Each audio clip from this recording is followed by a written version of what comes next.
Check bounce కేసులో హైకోర్టులో హోంమంత్రి అనిత వేసిన పిటిషన్పై హైకోర్టు అసంతృప్తి వ్యక్తం చేసింది. రాజీ కుదిరింది అంటే సరిపోదని, ఏం పరిష్కారం కుదిరిందో చెప్పాలంది ధర్మాసనం. అన్ని వివరాలతో అఫిడవిట్ వేయాలని ఆదేశించింది. తదుపరి విచారణ ఈ నెల 12కు వాయిదా వేసింది.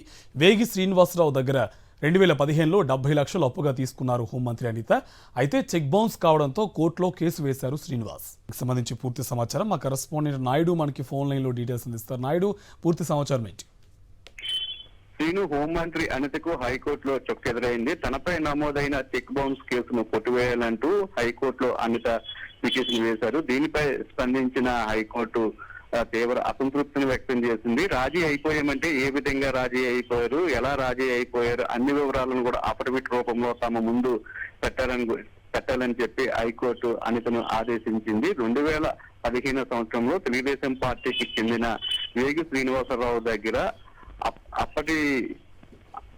ఇప్పుడు హోంమంత్రిగా ఉన్న అనిత అప్పట్లోని 70 లక్షల రూపాయలను అప్పుగా తీసుకున్నారు. అదే సందర్భంలో అనిత శ్రీనివాసరావుకు ప్రామిసరీ నోట్లతో పాటు చెక్కులు కూడా ఇచ్చారు. ఆ చెక్కులు సమయం దాటిపోవడంతో చెక్ బౌన్స్ అవడంతో ఆయన 2018 సంవత్సరంలోనే విశాఖపట్నం కోర్టులో కేసు వేశారు. అయితే తనపై నమోదైన కేసును కొట్టివేయాలంటూ తాము రాజీ అయిపోయాము కాబట్టి తనపై ఉన్న చెక్ బౌన్స్ కేసును కొట్టివేయాలంటూ కూడా హైకోర్టును ఆశ్రయించారు. అయినప్పటికీ కూడా పూర్తి వివరాలు తన ముందు ఉంచాలని, రాజీ అయిపోయామంటే ఏ విధంగా రాజీ అయిపోయారు అన్న విషయాలను కూడా స్పష్టం చేయాలని చెప్పి ఈ నెల 12వ తేదీకి తదుపరి విచారణను వాయిదా వేశారు. అయితే ఇదే సమయంలోని అనితకు సంబంధించిన లాయర్ మాట్లాడుతూ ఇక భవిష్యత్తులోని శ్రీనివాసరావు కేసు వేయడానికి వీలు లేదని, అలాగే తమ మధ్య రాజీ కుదిరింది కాబట్టి ఇంకా ఈ కేసు రాజీ అయిపోయినట్టే చెప్పడంతో అయితే హైకోర్టు ఏ విధంగా మీరు రాజీ అయిపోయారని చెప్తారు, ఇది రాజీ అయినట్లు లేదు, ఇది అవతల వ్యక్తిని బెదిరించినట్లే ఉంది కాబట్టి ఖచ్చితంగా మీరు ఏ విధంగా రాజీ చేసుకున్నారు అన్ని విషయాలను కూడా స్పష్టంగా అఫిడవిట్ రూపంలో సమర్పించాలని చెప్పి హైకోర్టు ఈ నెల 12వ తేదీకి